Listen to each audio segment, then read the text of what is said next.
ओम नमः शिवाय। आप सभी व्यूअर्स को मेरी ओर से हिंदू नववर्ष 2078 की बहुत-बहुत शुभकामनाएँ।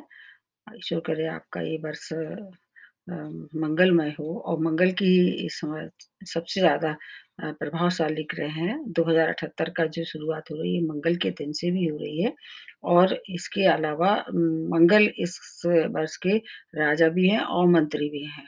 मंगल को बहुत ऊर्जावान, शक्तिशाली, बहादुरी इन सब चीज़ों के लिए देखा जाता है। जहाँ तक है ग्रहों के हिसाब से देखा जाए तो ये सेनापति हैं, ग्रहों के सेनापति हैं और बहुत ऊर्जावान होते हैं। मंगल को दोनों ही रूप में हर एक प्लैनेट को 2 रूप होते हैं। अगर आपके नेटल चार्ट में इनकी स्थिति अच्छी है तो आपको बहादुरी का जैसे जो बड़े-बड़े मतलब अवार्ड होते हैं, मंगल प्रधान लोगों को ही मिलते हैं, जैसे बहादुरी के, शौर्य के। अगर मंगल खराब होता है तो लड़ाई-झगड़ा, मारपीट ये सब दूषित मंगल कराता है। मंगल ने क्या है अभी राहु में के साथ ये अपना युति बनाए हुए थे वृषभ राशि में और अब ये अपनी राशि बदल के आ रहे हैं मिथुन राशि में जो कि बुध की राशि है। ये अपनी राशि बदल के 13 अप्रैल से लेके और लगभग 2 जून तक वहीं रहने वाले हैं। तो ये जो परिवर्तन होगा ये सबके लिए बहुत प्रभावशाली होगा क्योंकि मंगल इस वर्ष के राजा हैं और मंत्री भी हैं। उसका वीडियो मैंने आप लोगों को बहुत दिन पहले अपलोड कर दिया था। अपनी-अपनी राशि के हिसाब से देख सकते हैं। वैसे तो मंगल के बारे में कोई ज़्यादा बताने की बार-बार ज़रूरत नहीं है, सब जानते हैं। मंगल को 2 राशियों का स्वामित्व प्राप्त है, एक मेष राशि और एक वृश्चिक राशि। कर्क राशि में ये नीच रहते हैं, जबकि मकर राशि में ये उच्च अवस्था में रहते हैं और मंगल या क्रूर ग्रह जो भी होते हैं, उनको उनका फल जो है वो अगर गोचर में आए या परमानेंटली आपके नेटल चार्ट में 3, 6, 11 भाव में होते हैं, तो सबसे अच्छे फल मिलते हैं। इस समय कुछ राशियों पे ढैया चल रहा है, कुछ राशियों पे साढ़े 7 भी चल रहा है। मंगल से शनि की बिल्कुल भी मित्रता नहीं है, इसलिए उनके प्रभाव में थोड़ी-सी ज़रूर भिन्नता दिखाई देगी। जैसे अभी शनि अपनी मकर राशि में वैसे ही रहेंगे ये तो और गुरु ने अपनी राशि 6 अप्रैल से बदल दी है। इसका वीडियो मैंने आप लोगों को विस्तार से प्रत्येक राशि वालों के लिए बता दिया है। जो अभी राहु के साथ अंगारक योग बना रहे थे, बस उससे आपको काफ़ी कुछ मुक्ति मिलेगी हर एक राशि वालों के लिए। मिथुन राशि में प्रवेश करने के साथ-साथ एक थोड़ा-सा और परिवर्तन हुआ क्योंकि मंगल और बुध दोनों कैसे हैं मित्र श्रेणी में नहीं आते हैं। और जहाँ तक है बुध वाली बात है, बुध के लिए बुध हर एक मतलब चार्ट में हर एक नेटल चार्ट में जातक को अच्छे परिणाम देते हैं। मंगल का भी यही है कि अच्छे अगर अच्छे होते हैं तो अच्छे परिणाम मिलते हैं और क्विक रिजल्ट देते हैं। मंगल, बुध तो ऐसे ग्रह हैं कि जो भी अगर गोचर में आपके लिए अच्छे हैं तो बहुत जल्दी रिजल्ट मिलना शुरू हो जाते हैं। और मिथुन राशि में है मतलब कि बुध की राशि में है, बुध वायु तत्व के स्वामी हैं, जबकि मंगल जो है वो किसके अग्नि तत्व के स्वामी हैं और इस तरह से ये दोनों वायु तत्व और अग्नि तत्व का इस समय क्या होगा युति बनेगी। इस समय हिंदू नववर्ष के हिसाब से अगर देखें तो ये मृगशिरा नक्षत्र में प्रवेश कर रहे हैं। जब ये प्रवेश करेंगे तो वो मृगशिरा नक्षत्र में होगा। मंगल के लिए ऐसा जाना जाता है कि जब कभी भी लड़ाई-झगड़ा या मार-पीट ये सब देखा जाए तो मंगल की स्थिति सबसे देखना चाहिए और जीवन में अगर वैवाहिक संबंध खराब हो रहे हैं, मतलब व्यवहार हो रहा है पति-पत्नी के बीच में तब भी ये इनका मतलब मंगल का प्रभाव देखा जाता है। मतलब नेटल चार्ट में जो मांगलिक प्रभाव है, वो मंगल अगर 4, 8, 12 और आपके सप्तम भाव में होता है, तब मांगलिक दोष मानते हैं। और इसके साथ-साथ एक बात और देखनी होती है कि इनके मित्रता इनकी किस-किस से है, मंगल की किससे मित्रता है और किससे ये शत्रुवत व्यवहार रखते हैं, तब आपको सही आकलन इस समय प्राप्त होगा। मंगल से जहाँ तक मित्रता है इनकी चंद्रमा से, सूर्य से और गुरु से इनकी मित्रता है।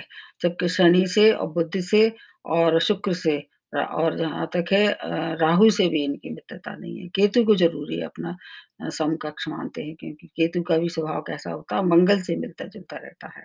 ये अपनी राशि बदल के फिर अपनी बुध बुध की राशि में ये 2 जून तक रहेंगे। तो प्रत्येक राशि वालों के लिए एक और विशेषता इस समय देखी जाएगी क्योंकि मंगल के पास 3 दृष्टियाँ होती हैं, एक चौथी दृष्टि, एक सप्तम दृष्टि और एक अष्टम दृष्टि।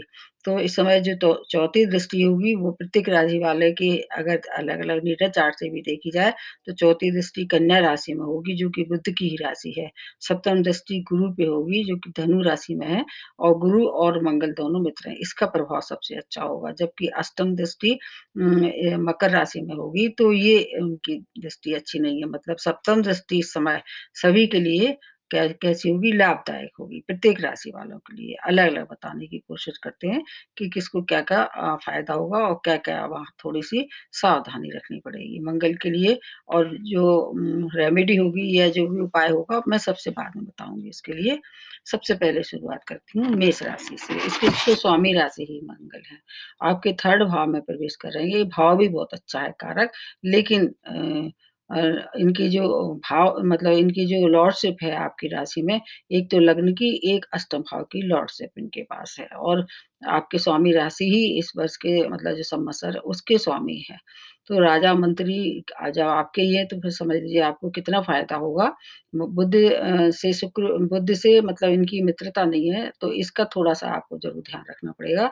आपको मतलब आज ऐसी दृष्टियाँ जो कि 3 दृष्टियाँ इनके कारण व्यापार में लाभ होगा और हेल्थ भी थोड़ी-सी आपको ज़रूर प्रभावित कर सकते हैं। लेकिन अगर आप सेना में या पुलिस में या स्पोर्ट्स से जुड़े हुए लोग हैं, तो आपको कार्य क्षेत्र में विशेष सफलता के संकेत दिखाई दे रहे हैं। लेकिन आपको कार्य क्षेत्र में संगठन से काम करना पड़ेगा, अन्यथा वहाँ थोड़ा आपको वहाँ भी अनबन हो सकती है।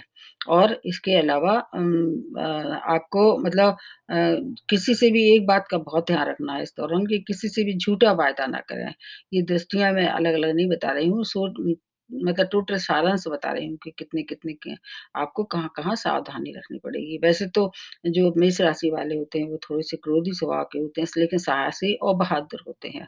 तो आपको बहादुरी के साथ हर चीज़ का सामना करना पड़ेगा, फिर आपके लिए ये मंगल की जो स्थिति है, काफ़ी सुखद होने वाली है। अब दूसरी राशि बनती है वृषभ राशि जो कि इनके स्वामी राशि शुक्र हैं, इनसे भी इनकी मित्रता नहीं है और आपके 2nd भाव में गोचर करेंगे, तो ये भाव भी कारक नहीं है। इधर आपके 12th और 7th भाव की लॉर्डशिप इनके पास है। तो आपको थोड़ा-सा वाणी पे ज़रूर आपकी उग्रता ला देंगे। बाकी आपके वाणी की योग ज मतलब अगर आप इस पे नियंत्रण करेंगे क्रोध पे और बोलने में आप थोड़ा शिष्टाचार का उपयोग करेंगे, तो आपको अपने जो पारिवारिक कलेश है, उससे बचे रहेंगे। अन्यथा परिवार के रिश्ते खराब हो सकते हैं और इधर आपके 2 भाव जैसे 12th भाव और 7th भाव की लॉर्डशिप है, तो पति-पत्नी के बीच में तो तू-तड़ाक हो सकती है व अगर कोई कोर्ट केस वगैरह चल रहा है तो थोड़ा धैर्य रखें। संपत्ति के मामले अगर कहीं अटक रहे थे तो और ज़्यादा थोड़ा-सा व्यवधान उसमें उत्पन्न हो सकता है और बचत ज़रूर आप थोड़ी बहुत करा देंगे। बाकी मैरिज लाइफ के अनबन से आपको बचना होगा, लेकिन जॉब के लिए अगर आप लालाए थे या जॉब के लिए प्रयास कर रहे थे, तो वहाँ प्रमोशन और नए जॉब की आपको प्राप्ति हो सकती है। मतलब ये है कि आपके लिए बहुत सुखद नहीं है, लेकिन इतना खराब भी नहीं है कि आपको चिंता का विषय बने। ये जो होते हैं, ये कम समय के लिए होते हैं। आपकी नेटल चार्ट में अगर ग्रह स्थिति अच्छी है और दशा महादशा भी अच्छी से चल रही है, तो फिर आपको बिल्कुल भी डरने की आवश्यकता नहीं है।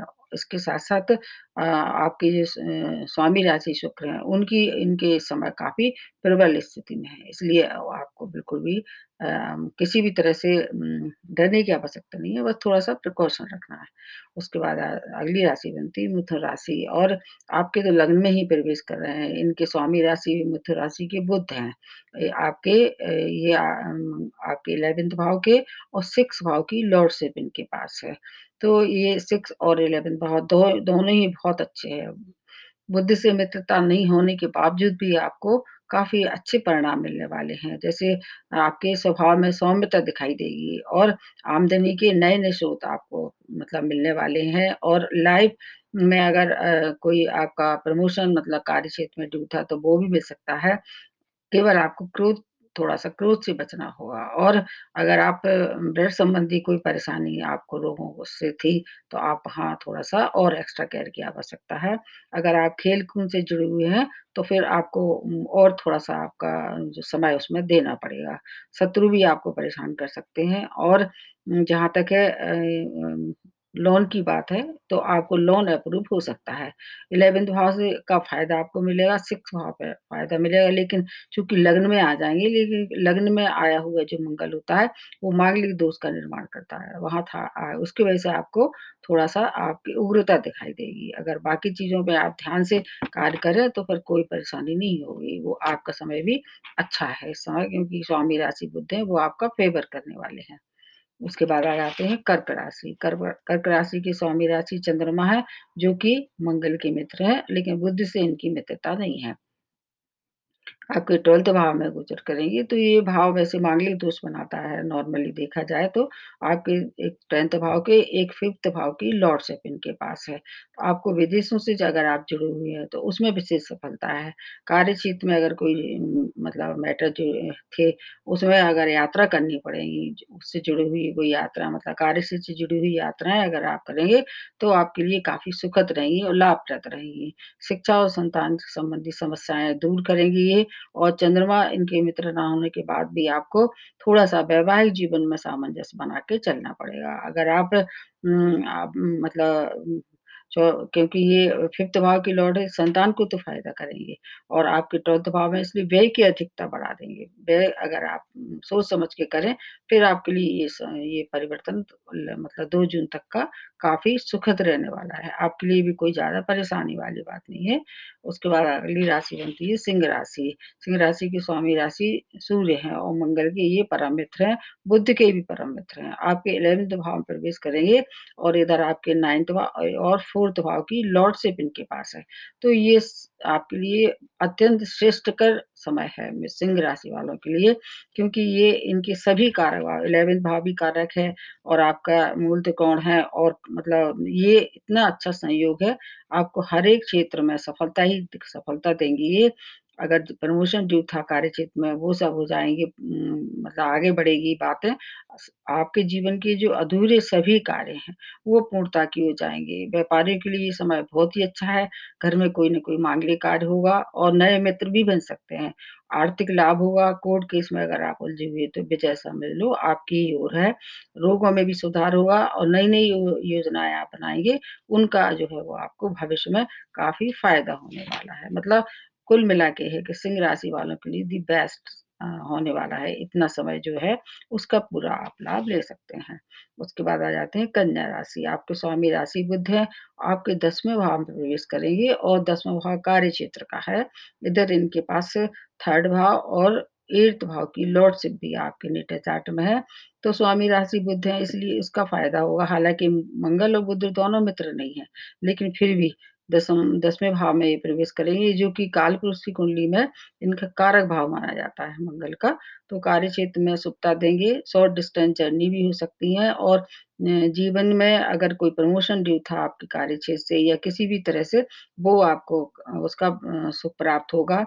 उन्नति ही प्रदान करेंगे, मान प्रतिष्ठा की वृद्धि होगी। व्यापारी अगर अपना व्यापार में विस्तार करना चाहते हैं, तो वो भी कर सकते हैं। गवर्नमेंट की तरफ से अगर कोई काम अटका हुआ था, वो आगे बढ़ेगा और वहाँ से पूर्ण सहयोग मिलेगा। इसके साथ-साथ पिता की हेल्थ और स्वयं की हेल्थ थोड़ी-सी केयर करना पड़ेगी और आपको अपने क्रोध की मतलब नियंत्रण करना पड़ेगा क्योंकि एक अष्टम भाव की लॉर्डशिप है, इसलिए चोट-चपेट दुर्घटना के शिकार आप हो सकते हैं। वहाँ थोड़ा-सा आपको ध्यान से ड्राइविंग करनी पड़ेगी, नहीं तो हो सकता है आपको थोड़ी छोटी-मोटी चोट लग जाए। डरने की कोई आवश्यकता नहीं है। आपके लिए भी समय बहुत ही अच्छा है, बिल्कुल इसका फ़ायदा आप ले सकते हैं। हालाँकि ये है कि आप ही इस समय जो स्थितियाँ चल रही हैं, बुध काफ़ी पावरफुल है और मंगल भी पावरफुल है, इसलिए आपको उसका लाभ मिलेगा। और इसके बाद आ जाते हैं तुला राशि। आपकी स्वामी राशि शुक्र है, जो कि इनके मित्र नहीं है मंगल के, लेकिन बुध से इनकी बहुत अच्छी मित्रता है, तो इसलिए उसका फ़ायदा आपको मिलेगा। 9th भाव में ये प्रवेश करेंगे, मूल त्रिकोण का भाव है, आपके 2nd भाव और 7th भाव के लॉर्ड शिप इनके पास है, तो सेकंड भाव तो इनका कारक नहीं है, 7th भाव भी कारक नहीं है, लेकिन फिर भी 9th भाव को ये क्या करेंगे एक्टिवेट कर देंगे। भाग में वृद्धि होगी, व्यय की अधिकता से मानसिक कष्ट हो सकता है। व्यापारी और नौकरी पेशा लोगों के लिए परिवर्तन अगर आप करते हैं तो सोच समझ के करें। अगर कहीं आपने पहले से प्लानिंग की है तो आप उसको आगे बढ़ा सकते हैं, अन्यथा नए काम की अभी शुरुआत ना करें। वैवाहिक जीवन सुखद रहेगा और आपको कहना चाहिए उन्नति होगी, व्यापार में भी उन्नति हो सकती है, कार्य क्षेत्र में। उससे क्या होगा आपको आर्थिक लाभ होगा और स्टूडेंट के लिए अगर आप विदेश जाने की आपने कल्पना की थी या आपका रुझान था या जो आपकी शिक्षा थी, तो आप इसको इस समय आपको अवसर मिल सकते हैं। आपके लिए 14 अप्रैल से लेके और 24 अप्रैल तक के लिए ज़्यादा अच्छा शुभ है। उसके बाद थोड़ा-सा चोट-चपेट, दुर्घटना के शिकार आप हो सकते हैं। आपको अगर तो आपको इस समय ढैया भी चल रही है और उसका फ़ायदा आपको मिलेगा क्योंकि तुला राशि में सबसे अच्छा फल देते हैं ये जो शनि है, इसलिए शश नामक जो पंचमहापुरुष का निर्माण था, वो वैसे ही रहने वाला है। उसका वीडियो आप देख सकते हैं। उसके बाद आप अगली राशि बनती है जो है वृश्चिक राशि। वृश्चिक राशि की स्वामी राशि ही मंगल है जो कि मंगल बुध की मित्र नहीं है। आपके अष्टम भाव में प्रवेश करेंगे, तो ये भाव भी बहुत अच्छा तो नहीं कहा जा सकता है। इसके आपके आपके लग्न के और 6th भाव की लॉर्डशिप इनके पास है, तो रिलेशन में थोड़ा-सा आपको ध्यान देना पड़ेगा, पारिवारिक रिश्ते खराब ना हो और जो आपकी वाणी है उसमें क्रोध की मात्रा ये बढ़ाएँगे, इससे क्या होगा संघर्ष में वृद्धि होगी। रिसर्च से जुड़े लोगों के लिए ज़्यादा अच्छा समय है ये। आपका जो समय है वो 17 मई से लेके और 1 जून का समय ज़्यादा अच्छा है और प्रारंभ का समय जो है वो थोड़ा-सा वहाँ सामंजस्य बना के चलेंगे। अगर आपके भाई-बहनों से या किसी से भी पहले से लड़ाई-झगड़ा चल रहा है तो उसको तूल ना दें। आँखों का रो अगर आप परेशान थे उससे तो उसमें भी आपको तो हो सकता है कुछ ज़्यादा एक्स्ट्रा प्रिकॉशन की ज़रूरत हो और किसी भी एडिक्शन का शिकार आप हो सकते हैं, तो वहाँ थोड़ा आपको ध्यान रखना चाहिए। जहाँ तक हो सके शत्रुओं से भी आप थोड़ा-सा अपना बचाव करें, अन्यथा 6 भाव को जब एक्टिवेट करते हैं तो ऋण रोग शत्रु से थोड़ा-सा ये क्या कर देंगे, वृद्धि कर सकते हैं। अगर आप थोड़ा ध्यान रखेंगे, कुछ समय जो है वो शुरू का उसके बाद फिर समय आपका चेंज हो जाएगा। मतलब जो 17 मई से 2 जून तक का समय है, वो ज़्यादा अच्छा है। प्रारंभ का समय थोड़ा आपको ध्यान रखने वाला है। उसके बाद अगली राशि बनती है धनु राशि। इसके स्वामी राशि गुरु हैं जो कि अभी अब कुंभ राशि में आ चुके हैं। गुरु से और से कहना मंगल से, ये दोनों कैसे हैं? गुरु और मंगल तो अच्छे हैं लेकिन मंगल और बुध समव्यवहार रखते हैं। सप्तम भाव में प्रवेश करेंगे और आपके 5th भाव के और 12th भाव की लॉर्डशिप इनके पास है। तो जीवन साथी से मनमुटाव अगर है तो दूर हो सकता है इस समय अगर कोशिश करें तो और व्यापार के लिए ये समय व्यापारियों के लिए समय काफ़ी अच्छा है। कोर्ट केस में से आदि से थोड़ा हो सके तो इस समय कोई मतलब शुरुआत ना करें किसी भी के ऊपर कोर्ट केस करना है तो थोड़ा-सा इंतज़ार करें। स्वास्थ्य और शत्रु से सब आपको थोड़ा सावधान रखना पड़ेगा।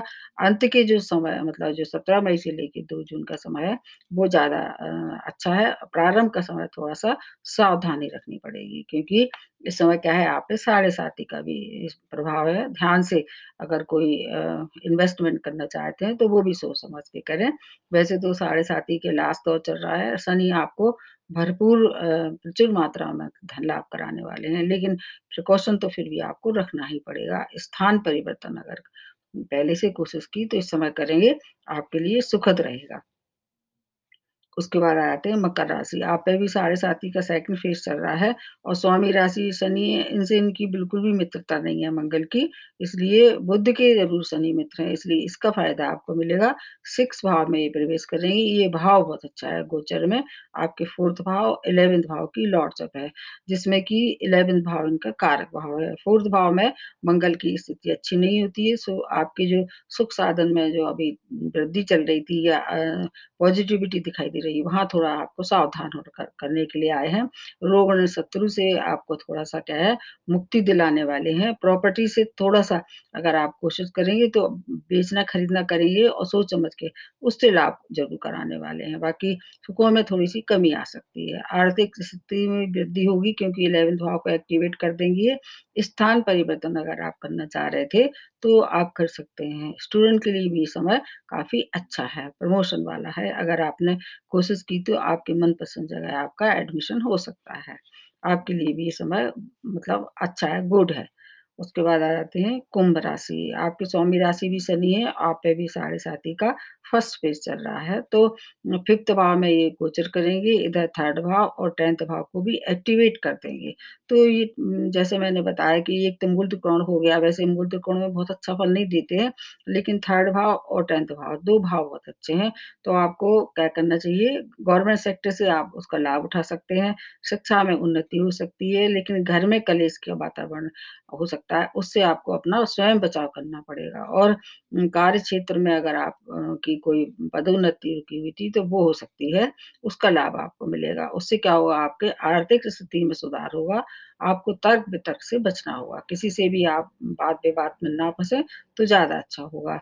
आपके जो अंतिम मतलब जो 17 मई से लेके 2 मई तक का समय है, 2 जून तक का समय है, उसमें आपको ज़्यादा फ़ायदा होगा। प्रारंभ का समय थोड़ा-सा धैर्य से काट लें, बाकी समय आपका मिला-जुला है, बहुत खराब नहीं है, चिंता की बिल्कुल ही आवश्यकता नहीं है, क्योंकि कुंभ राशि जो है वो शनि की परम प्रिय राशि है। शनि का लाभ आपको मिलता रहेगा पूरे अगले 2025 तक। उसके बाद अगली राशि बनती है मीन राशि, ये है गुरु की राशि। चौथे भाव में गोचर करेंगे, आपके 2nd भाव और 9th भाव की लॉर्ड शिव इनके पास है। तो 4th भाव जैसे मैं बताया कि इनका कारक तो नहीं है, लेकिन फिर भी चूँकि केंद्र भाव है, इसका फ़ायदा आपको मिल सकता है। और स्वामी राशि बृहस्पति से इनकी सम-संबंध है, उनको लाभ नहीं मतलब उनको हानि नहीं पहुँचाएँगे, उनको लाभ ही पहुँचाने वाले हैं। धार्मिक कार्य में आपकी आस्था बढ़ेगी, घर में मांगलिक कार्य भी करा सकते हैं आप, उच्च शिक्षा में सफलता है, स्थान परिवर्तन के आपके भी योग दिखाई दे रहे हैं। और आपको क्या करना चाहिए, किसी से भी वाद-विवाद ना करें, ये सबसे अच्छा रहेगा आपके लिए, क्योंकि चौथा भाव घर का भी होता है, आपकी माता का भी होता है, तो कलेश की मतलब स्थिति का निर्माण ना होने पाए। धन की बचत हो सकती है, माता का सम्मान करें, तो आपको बहुत कुछ मिलने वाला है। लॉन्ग डिस्टेंस जर्नी अगर आप करना चाह रहे थे, तो वो इस समय कर सकते हैं, आपको उसका पूरा फ़ायदा मिलने वाला है। मीन राशि वाले वैसे भी अभी मुक्त हैं, ना साढ़े साती है, ना इन पे अभी ढैया है। आपको अगर जॉब की प्राप्ति नहीं हुई थी, इस समय आप कोशिश करें तो नई जॉब की प्राप्ति भी हो सकती है। ये मैं मतलब थोड़ी-सी शॉर्ट में बताने की कोशिश की। अब इसके बाद रेमेडी बताती हूँ। जैसे अगर आपकी महादशा, अंतर्दशा अच्छी नहीं चल रही है, या नेटा चार्ट में मंगल की और बुध की ये स्थिति अच्छी नहीं है, साढ़े साती या ढैया का प्रभाव इस समय चल रहा है, तो फिर आपको इस समय सभी लोगों के लिए मैं एक मिली-जुली बता देती हूँ। अगर मंगल अच्छी स्थिति में नहीं है, तो आपको लाल दान करना चाहिए, हनुमान जी की शरण में जाना चाहिए, और शिव जी की भी आराधना सर्वोपरि हो सकती है। और इसके साथ-साथ जिन पे ढैया या साढ़े साती चल रही है, वो शनि उपासना भी कर सकते हैं। उस समय अगर उनके ऊपर कोई कुप्रभाव है या उनकी स्थिति अच्छी नहीं है, क्योंकि इस समय जो दृष्टियाँ हैं मंगल की, उसका भी आपको लाभ या हानि हो सकती है। साढ़े साती वालों को ज़्यादातर है शनि परेशान करते हैं, शनि की उपासना कर सकते हैं, और शिव जी और हनुमान जी की शरण में जाएँ, तो कोई भी साढ़े साती या कोई भी दुष्प्रभाव होते हैं प्लैनेट के, वो आसानी से वो समय निकल जाता है। जो होना होता है, वो तो होता है। और अगर उनमें सहन शक्ति की अगर किसी इंसान में आ जाती है, तो वो समय आसानी से कट जाता है। तो एक बार फिर से सभी लोगों को नए वर्ष की बहुत-बहुत शुभकामनाएँ। अब नवदुर्गा शुरू हो रही हैं, और माँ दुर्गा आपकी हर एक मनोकामना पूर्ण करें और आपको स्वस्थ रखें। तो आज के लिए इतना ही, नमस्ते और धन्यवाद।